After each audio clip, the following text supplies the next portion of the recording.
Hey y'all, it's Liz. Hey, today we're going to be making the best ever chocolate cake. So the first thing you're going to need to do is preheat your oven to 350 degrees. You're also going to need a 9x13 pan which has been greased and then floured, and I put cocoa powder in here instead of regular white flour. So yeah, what you're going to need to make this cake is 2 cups of sugar, 1 3/4 cups of flour. You're also going to need 3/4 cups of cocoa powder, 2 teaspoons of baking soda, 1 teaspoon of baking powder, 1 teaspoon of salt, 2 eggs, 1 cup of buttermilk, 1 cup of strong brewed coffee, black coffee. You're also going to need 2 teaspoons of vanilla and 1/2 cup of oil, and I use vegetable oil. Looks like a lot, but you know what? This is the best chocolate cake ever. So let's get started. Okay, so the first thing I did was I took the flour, the cocoa, the baking soda, the baking powder, and also the salt, and I combined it in this bowl and I whisked it up. And now what I'm going to do is sift it, because this mixture has to be sifted. So let's go ahead and sift that into another bowl right quick. Okay, so now that I've sifted the ingredients here, I'm going to set this to the side, and then in a large bowl what we're going to do now is we are going to combine the sugar, the oil, the eggs, and the vanilla, and we're going to cream this with a hand mixer until it's just light and creamy. Okay, so here we have our sugar, oil, eggs, and our vanilla. We're going to go ahead and cream this with a hand mixer until it's just light and creamy. Okay, so now that this is just really creamy and smooth, we're going to alternate the coffee, the milk, the buttermilk, and the flour mixture into this. We're going to incorporate it into this bowl and mix it as we go. So we're going to alternate each one of them. We're not going to put them all in together. Alright, so we'll start off with a little bit of the coffee.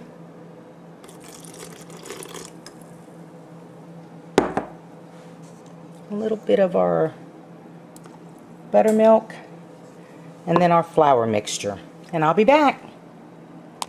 Okay, so now that we've got the cake mix all mixed up, and also just a word of advice, there's a reason they tell you to alternate this. When you go to put that flour mixture in, if you're not careful, it just goes everywhere. It's like a cloud of cocoa dust.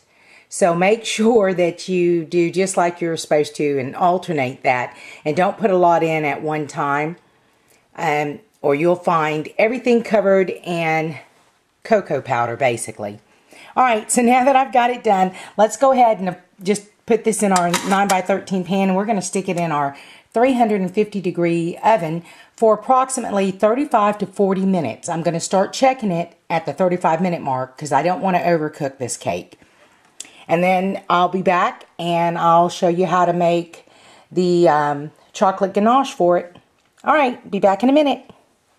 Okay, so I poured everything into the pan, and what I did was I took a knife, a butter knife, and just kind of went through it, because once I wiggled it and, you know, kind of pounced it a little bit, the air bubbles came up. So what you want to do is just take a butter knife and just, without scraping the bottom of the pan, just kind of go through it to see about getting all the air bubbles out, because if not, then your cake will be like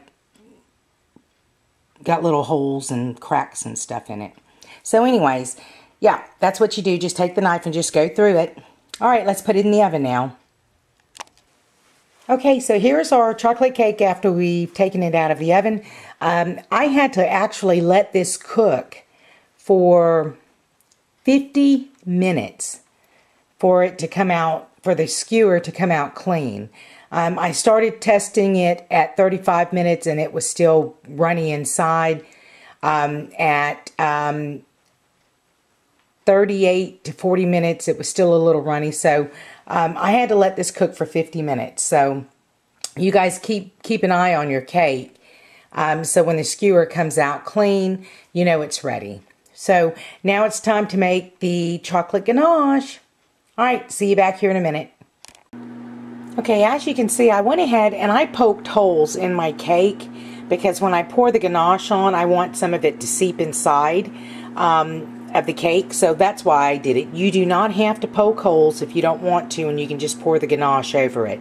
So I'm heating up my whipping cream now in the microwave, and then we'll get started with our ganache.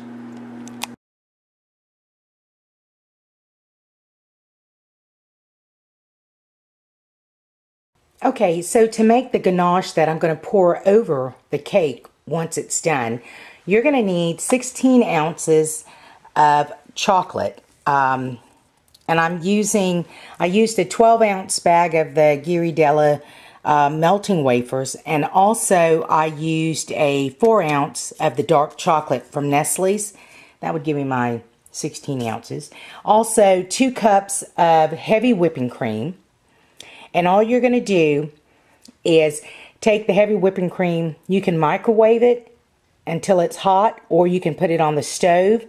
And what you want to do is heat this to where it's hot, like boil it for a minute, and then pour it into this chocolate, and then mix it up and make your ganache.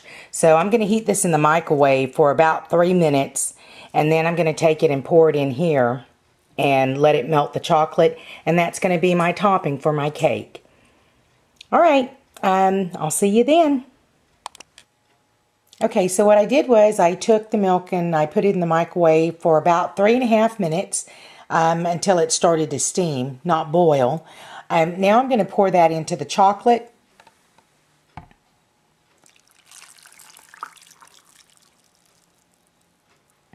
And I'm just going to let that sit for just a few minutes until it starts melting the chocolate, and then we'll mix it up and we'll pour it on top of our cake. Okay, so my ganache is done. It's still, it's a little bit too watery for me.